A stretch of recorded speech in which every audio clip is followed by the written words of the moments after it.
За.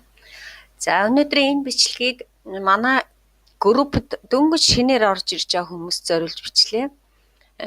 Шийдлээ ягаад гэвэл бас дөнгөж орж ирж байгаа хүмүүс бол ямар группд ороод ирчих яав юу гэд ойлгохгүй байх шиг байна. За энэ бидний ажиллаж байгаа групп бол биткойн сонирхогчдын групп. За биткойн гэж юу вэ гэд энэ талаар бол маш их мэдээлэл YouTube дээр байгаа. Ерөөсөө энэ маш их олон мэдээлэл байгаа. Тэднийг өөрсдөө уншаарай. За биткойн гэдэг бол блокчейн дээр суурилсан криптовалют. Ерөөсөө л их юу. За энийг харин биткойнд хөрөнгө оруулаад энэ биткойноор их мөнгө олох гэдэг талаас илүү биткойн бол ирээдүйн төлбөрийн хэрэгсэл болох юм а гэж бодоод судлал арай зөв ойлголт болох байхаа гэж би боддог. Одоо биткойноор бас бусад койнуудаар янз бүрийн төлбөрийн хэрэгсэл хийж эхэлж байгаа. За энэ хэдэн жилийн дараа би мэдэхгүй. Гэхдээ технологи бол ер нь цаг минут секундээр хурдалж явж байгаа гэдгийг өөрсдөө мэдчихэж байгаа. За тэгэхээр биткойноо би ганцхан биткойн дээр тайлбарлая. Ягаад гэвэл өөр маш олон койнууд байгаа. За биткойноо тэгвэл хаанаас авах вэ? Ингээд асууад. Биткойныг би өнөөдөр хаанаас авна гэвэл зөрөөсөө маш олон арга байна. Биткойныг яаж цуглуулах авах. Гэхдээ би өнөөдөр хамгийн амархан хамгийн хэцүү хоёрын л тайлбарлана. Маш одоо бага хэмжээгээр. За биткойнтой болохоос өмнө сайлаа бэлтгэхэр саваа бэлтгээдэг. Тэгвэл хамгийн гол нь энэ биткойныг сонирхож байгаа хүмүүс эхлээд энэ биткойныг чинь би хаашаа авах юм бэ гэд асуудал орж ирнэ. За энэ дээр би одоо 3хан миний төрөчийн бичлэгнүүдийг үзсэн хүмүүс бол мэдчихэж байгаа. Энэ Монголын Тэрэдэмэн байна. Дараагийнх нь энэ wallet төрөвчнүүд байгаа. Онлайн төрөвч бас офлайн төрөвчнүүд байгаа. За тэгэхээр чи хамгийн эхлээд биткойн сонирхож байгаа хүн бол ямар ч байсан биткойныхоо тухай судалчаад дараа нь би тэр одоо ямар нэгэн би биткойнтой болмоор байна гэж бодвол тэрийг хаана хадгалах вэ, цуглуулах вэ, авах вэ гэд юугаа саваа бэлтгэнэ шүү дээ. Саваа бэлтэн гэдэг маань нэгдүгээр Тэрэдэмэн гэд Монголын бирж дээр бүртгүүлж болно. Тэгээ банкныхаа картыг холбоод баталгаажуулчаад бэлэн болно. Хоёрдугаарт нь энэ онлайн төрөвчнүүд байгаа. Жижигхэн Coinbase байна, блокчейн байна, Sapo байна. Ийм одоо алдартай ийм онлайн төрөвчнүүд байгаа. За ингээд бэлтчихнэ. Тэгээд энэ дотроосоо өөрийнхөө нөгөө биткойноо авах wallet адресаа бэлдэж авна гэсэн үг. Дансаа бэлдэнэ гэсэн үг. За тийм яаж гэсэн бичлэгнүүд зөндөө байна. За дараагийнх нь би хэлсэн хамгийн амархан биткойнтой болох арга бол худалдаж авах арга. За одоо жишээлбэл энэ биткойн тэрэд рүү орж ирээл мөнгөө хийгээл эндээс худалдаад авчих. Гэхдээ эрсдэл маш их. Жишээлбэл биткойн $420 байсан, дараа нь $19, бараг $20 мянган доллар хүрсэн, дараа нь гинт унаад $3 мянган болсон. Одоо нэг 4,000 хавцаа явж байна. Цаашаага хэд болоод өсөөд унаад ахыг хинч мэдэхгүй. Тийм болохоор энэ зүгээр л ингээл авчин би энд хөрөнгө оруулна гэвэл ерөөсөө маш их өндөр эрсдэлтэй. За энэ эрсдлээс наагаад ерөөсөө энэ биткойноос чи хол явъя гэд орилоод байж бас болохгүй. Ягаад гэвэл эн чинь би хэлээд байгаа энэ ирээдүйн төлбөрийн хэрэгсэл болох учраас энийг жоохон ч гэсэн сонирхож үзвэл их сайн. Тэгвэл цалингийнхаа нэг 5 хүртэлх хувиар сонирхож болно. Гэхдээ хамгийн гол нь гэрийнхэндээ хэлэх хэрэгтэй. Ягаад гэвэл эхнэрээс нугаад, нөхрөөсөө нугаад, ээжээс ааваас нугаад ямар нэгэн байдлаар зээл аваад биткойн ав гэж би ерөөсөө зөвлөхгүй. Зүгээр нэг жоохныг аваад үзье, энэ рүү оролдоод үзье, юу ингээд яаж болно. За энэ бол хамгийн амархан арга.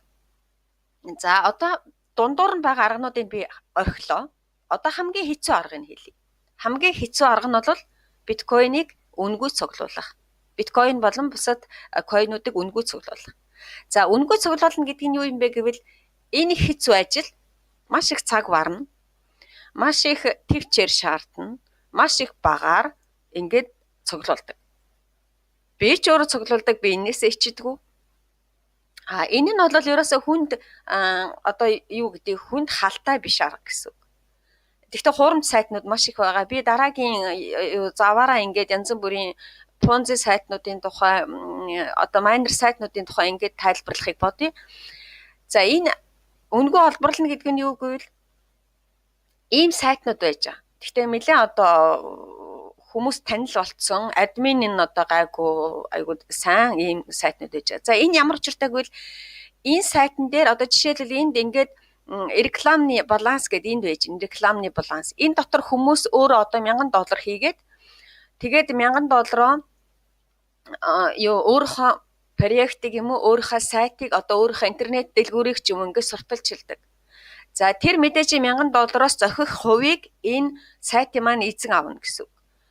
Бас нэг жижигхэн хувийн одоо тэр рекламыг сурталчлахын тулд хүмүүст одоо жижигхэн багахан шиг сатууш өгөөд юм уу эсвэл зарим нь одоо копеек өгөөд ингээд тэр рекламыг өөрийнхөө сайтаар дамжуул сурталчилж өгч байгаа гэсэн. Яг л нөгөө телевизэр дээр рекламаа сурталчлахын тулд маш их мөнгө өгөөд тэр рекламаа сурталчилдаг. Яг адилхан энэ сайтаар дамжуулж өөрийнхөө сайтыг юм уу эсвэл бараагаа сурталчилдаг. За тэрийг үзснийхэн төлөө хүмүүст бага хэмжээний одоо маш их бага хэмжээний сатуши юм одоо мөнгө төлж яана л гэсэн. Энэ маягаар ингээд coin цуглуулдаг. За энэ цуглуулсан coin-о хааш нь хадгалах гэвэл энэ Coinbase болон бусад coin-удад эсвэл Trade-MN рүү татчихдаг.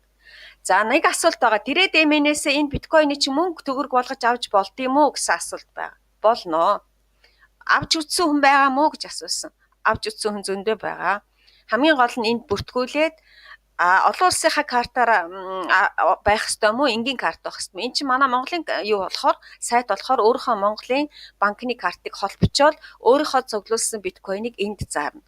Яаж зарах уу, яаж юу яах уу гэдэг нь бол өөр бичлэгэн дээр. Хэрвээ энийг тайлбарлах гэвэл маш их хугацаа орно. За энд бол монголоор учраас сайн хараад ойлгоод ингээд юу яана үз. За энд ийм үнэгүй сайтнууд бол маш их багаар өгдөг учраас мэдээж хэрэг маш их төвчээр шаардна. Би нэг жижигхэн бичлэг оруулсан байгаа. Одоо жишээлбэл хэдэн биткойн хэдэн сатош нь нэг биткойн хэдэн сатош болох вэ? Одоо жишээлбэл одоо миний энэ дээр балансан дээр 27609 сатоши хэдэн төгрөг болох вэ?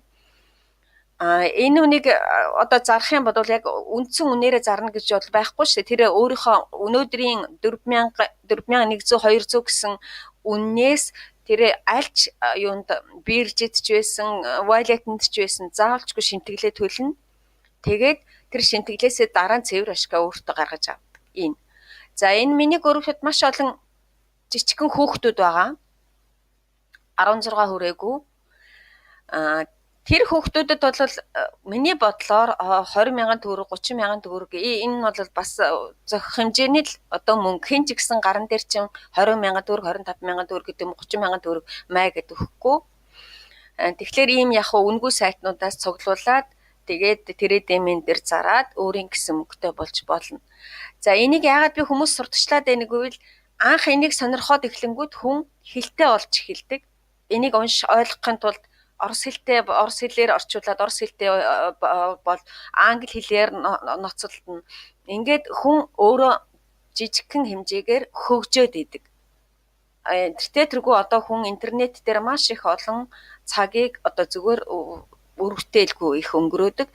Тэрний оронд харин ингээд ийм сайтнууд дээр одоо энийг жишээлбэл энэнд бүртгүүлэхийн тулд заавалчгүй ямар нэгэн байдлаар жоохон ч гэсэн англи хэл мэдэх ёстой.